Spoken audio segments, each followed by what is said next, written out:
9 best horror short films na mapapanood nyo lang ng libre online. Ito yung mga maiksi lang yung story and kadalasan low budget pero sobrang ganda. Unang-una, The Black Hole. Ito sa mga pinakamatagal ko nang napanood na gandang-ganda talaga ako. Tungkol ito sa isang lalaki nagpo-photocopy or Xerox habang nasa trabaho nang meron siyang maprint na isang papel na may itim na bilog sa may gitna. Sa loob ng madilim na bilog na to, marirealize niyang merong mali dito at dito nga niya gagamitin ito sa isang kasamaan na babalik din sa kanya. Siguro dahil dito kaya ako natutunan na wag maging masiba or ganid. Next, The Chair. Random ko lang tong pinanood pero sobrang creepy.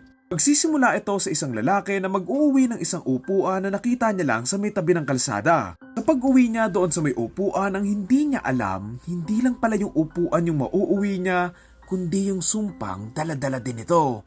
Yung mga mahilig dyan bumili ng mga furniture sa mga Japan homes, matatakot na kayong bumili. Next, story time. Tungkol ito sa isang babaeng nakikinig ng isang audiobook. Pero dito nga siya mababalot ng takot nang ma-realize niya na yung kwento pala ng audiobook na pinapakinggan niya ay yung mismong mga nangyayari sa kanya.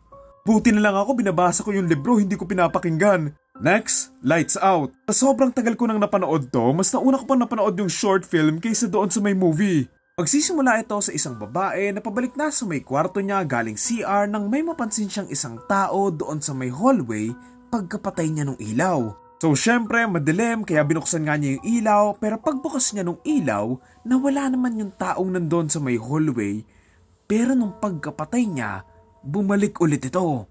Uulit-ulitin niya tong gagawin na isa palang malaking pagkakamali.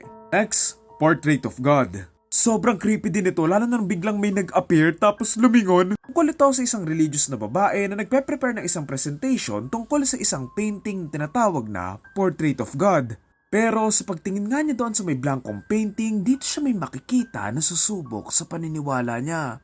Next, Room 8. Magsisimula ito sa isang lalaki na ipapasok sa isang kulungan. Sa pagdating nga niya doon sa may kulungan na to, dito nga siya may makakasama at makikita ang isang misteryosong box. Sa pagbukas at pagtingin nga niya doon sa may loob ng box, dito nga siya may makikitang magpapatakas sa kanya sa loob ng kulungan na yun. Next, Curve.